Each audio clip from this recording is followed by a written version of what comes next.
Olivia from Hale on a Trail, and today I'm going to be reviewing two different kinds of trekking poles from AYAMAYA. So this first one is the 7075 aluminum model. It's a little bit heavier than the other one that I'll be explaining.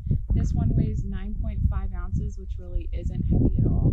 And it has, just like the other one, you can adjust your wrist with this little pole, and it has a cork grip that molds to your hand as you use it. To adjust the height, there's two different locking systems. There's a flip lock, and when you get to the height that you want, which you can see here with the silver markings, you lock it in place and twist it so it doesn't collapse on you. And then the second one is this twist lock, which again has the height labels, and then you twist the pole to keep it where you want it. This model has a spring on the inside to act as a shock absorber.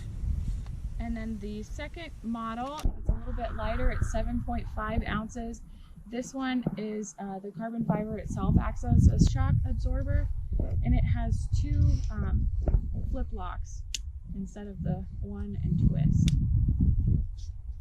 Hi, this is Olivia again from Hale on a Trail, and today I'm going to be showing you how to use the AYAMAYA trekking poles.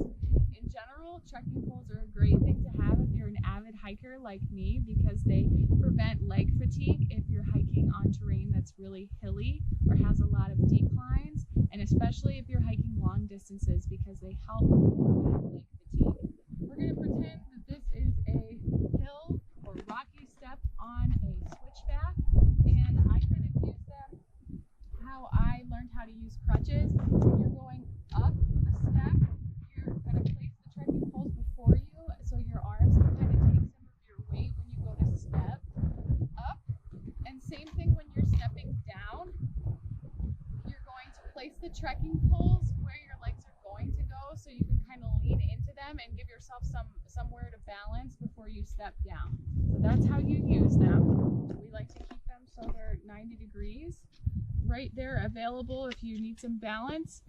There's different kinds of tips that come with the trekking poles. We're in the Southwest, so we use these ones because we're on like gravelly and rocky terrain. If you look here, these are all the different kinds that come with the AYAMAYA trekking poles. Basically, the wider base ones are good for terrain that's like sand or snow, since it easily gives way if you have them on the tip of your trekking poles and you apply pressure, they won't just sink through the terrain. So that's basically it. I hope I provided some helpful tips for you. And if you want to like and check us out on Instagram at Hale on a Trail, catch us outside.